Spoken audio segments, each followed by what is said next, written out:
வாயுலிங்கமே உயிர் வாழும் லிங்கமே எங்கள் தாயுமான சுவாமியாகி மேவும் லிங்கம். தெய்வங்களை உணரும் ஆன்மீக பயணத்தில் இன்று நாம் தரிசிக்க போகும் திருத்தலம் திருப்புறம்பயம் அருள்மிகு ஸ்ரீ சாட்சிநாதேஸ்வரர் திருக்கோவில்.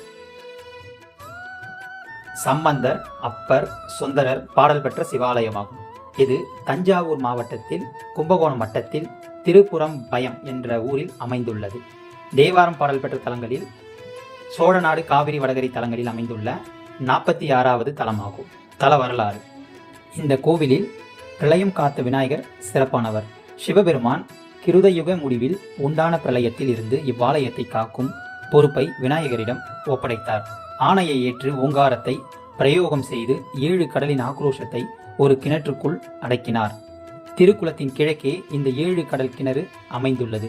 இத்தலத்தை காத்த விநாயக பெருமானை வருண பகவான் கடல் பொருட்களான சங்கு, நத்தாங்கூடு, கிளிஞ்சல், கடல் நுரை ஆகியவற்றால் பிரதிஷ்டை செய்தார்.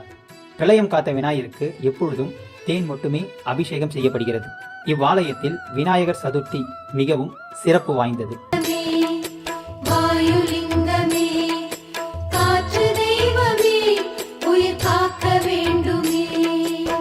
மதுரையை சேர்ந்த அரதன் குப்தன் என்னும் வணிகன் இவ்வாலய வன்னி மரத்தின் கீழ் பாம்பு தீண்டி இறந்தார். இவருடன் வந்த இளம்பெண் ரத்தினாவளி இவ்வாலய ஈசனிடம் அழுது புலம்பினார். ஈசன் காட்சியளித்து வணிகனை உயிர்ப்பித்து மடைப்பள்ளி, வன்னிமரம், கிணறு ஆகியவற்றை சாட்சியாக வைத்து திருமணம் நடத்தி வைத்தார். மதுரை சென்ற வணிகனின் மூத்த மனைவி இவளை ஏற்காத நிலையில் இறைவன் சாட்சிகளுடன் அவர் முன் தோன்றி உண்மை உரைத்தார்.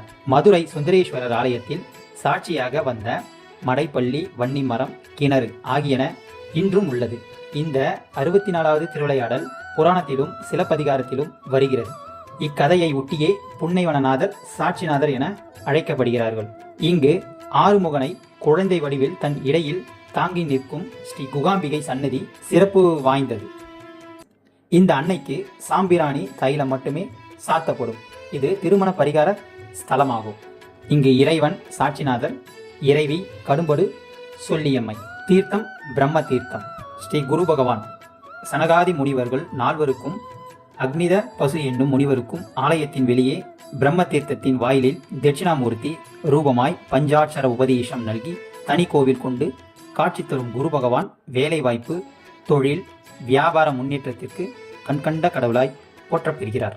இந்த ஆலயத்தினுடைய வழிபாடு முறைகளும் பயன்களும்: விநாயகர் சதுர்த்தி திருநாளில் பிரளயம் காத்த விநாயகருக்கு தேன் அபிஷேகம் அர்ச்சனை செய்து வழிபட சர்வ சடங்குகளும் நிவர்த்தியாகி அனைத்து செயல்களும் வெற்றி கிடைக்கும். குரு பகவான் குருவான ஸ்ரீ தட்சிணாமூர்த்தியை நெய் தீபம் ஏற்றி வழிபடுவதால் கல்வி, உத்தியோகம், திருமணம் ஆகிய நன்மை உண்டாகும். அருள்மிகு ஸ்ரீ சாட்சிநாதரை வழிபடுவதால் வழக்கு விவகாரங்கள் வெற்றி பெறும். ஆரோக்கியமான நீண்ட ஆயுள் கிட்டும். மாங்கல்ய தோஷம், தார தோஷம் நிவர்த்தியாகி இனிமையான இல்லற வாழ்வு உண்டாகும். அருள்மிகு ஸ்ரீ கரும்படு சொல்லியம்மையை வழிபடுவதால் வாக்கு வன்மையையும் குரல் வளமும் நல்ல பேச்சாற்றலும் கிடைத்திடும்.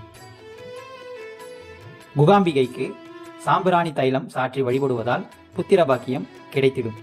கர்ப்பிணி பெண்களுக்கு சுகப்பிரசவம் உண்டாகும்.